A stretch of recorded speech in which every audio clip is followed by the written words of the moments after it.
Assalamualaikum warahmatullahi wabarakatuh. Izin perkenalkan, nama saya Gestina, NPM 20160004. Di sini saya akan membaca materi A. Pendekatan IPS SD. A. Pengertian pendekatan.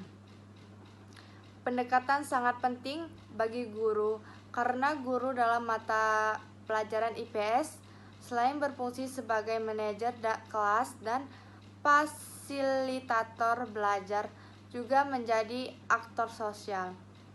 Oleh karena itu, dengan mempelajari berbagai jenis pendekatan ini dapat menambah percaya diri seorang guru untuk melaksanakan tugas. Pendekatan pembelajaran dapat diartikan sebagai titik tolak atau sudut pandang kita terhadap proses pembelajaran yang merujuk pada pandangan tentang terjadinya suatu proses sifatnya masih sangat umum. Di dalamnya mewadahi, menginspirasi, dan menguatkan dan melatari metode pembelajaran dengan cukup teoritas tertentu. B. Fungsi dari pendekatan ada 5. Yang pertama, sebagai pedoman umum dalam menyusun langkah-langkah metode pembelajaran yang akan digunakan. Dan ada 5. Yang pertama, sebagai pedoman umum dalam menyusun langkah-langkah metode pembelajaran yang akan digunakan. Yang kedua, memberikan garis-garis rujukan untuk perancangan pembelajaran. Yang ketiga, menilai hasil-hasil pembelajaran yang telah dicapai. Yang keempat, mendiagnosis masalah-masalah belajar yang timbul. Yang kelima, menilai hasil penelitian dan pengembangan yang telah dilaksanakan. Yang C. Tujuan dari pendekatan. Menurut teori Piaget, yaitu pada usia kelas 4, 5, 6, yakni kira-kira usia dari 8 tahun ke 12 tahun, berada dalam tahap operasi konkret dan operasi formal. Oleh karena itu, tujuannya memperkenalkan dan melatihkan anak cara berpikir sosial dan dapat dibangun. Tentu saja belum sampai pada teori pengetahuan sosial, tetapi berupa pengetahuan sosial dengan kerangka keilmuan sederhana. Baiklah, saya Vini Trisha, NPM 20160091. Di sini saya akan menyampaikan materi mengenai macam-macam pendekatan dalam pengajaran IPS di SD. Yang pertama, pendekatan kognitif. Istilah kognitif berasal dari bahasa Latin cognoscere, yang artinya mengetahui atau to know. Pendekatan kognitif adalah pendekatan yang menekankan pada bagaimana cara individu memberi respon yang datang dari sebuah masalah dengan cara mengorganisasikan data, memformulasikan masalah, membangun konsep, dan rencana pemecahan masalah.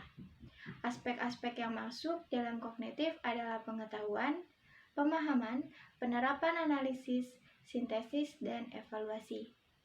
Yang kedua, pendekatan sosial. Pendekatan sosial itu sendiri menekankan kecakapan individu berhubungan dengan orang lain atau masyarakat dan memusatkan perhatian pada gejala sosial yang muncul. Pendekatan sosial berangkat dari 2 asumsi. Yang pertama, masalah-masalah sosial yang diidentifikasikan atas dasar kesepakatan yang diperoleh dalam proses sosial dan menggunakan prinsip sosial pula. Yang kedua, proses-proses sosial yang demokratis perlu dikembangkan untuk memperbaiki masyarakat dalam arti seluas-luasnya dan terus-menerus. Yang ketiga, pendekatan personal. Pendekatan personal lebih menekankan pada proses yang membantu individu dalam membentuk dan mengorganisasikan kenyataan-kenyataan yang kompleks. Keberadaan siswa dalam kelompok yang banyak mempunyai arti untuk mengenal dirinya sebagai pribadi sehingga dapat menghasilkan hubungan interpersonal yang cukup tinggi. Baiklah, saya di sini akan menjelaskan materi mengenai pendekatan ekspositori, kemudian pendekatan pemecahan masalah, kemudian ada pendekatan humanistik, dan yang terakhir ada pendekatan wilayah. Yang pertama, saya akan menjelaskan materi mengenai pendekatan ekspositori.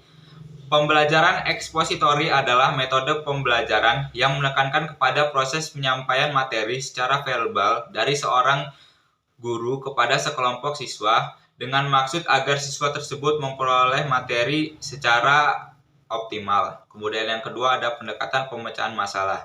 Pendekatan pemecahan masalah adalah pendekatan yang digunakan dalam mempelajari suatu ilmu pengetahuan dengan maksud mengubah keadaan yang aktual menjadi suatu keadaan yang kita kendaki atau kita inginkan dengan memperhatikan prosedur pemecahan secara yang sistematis.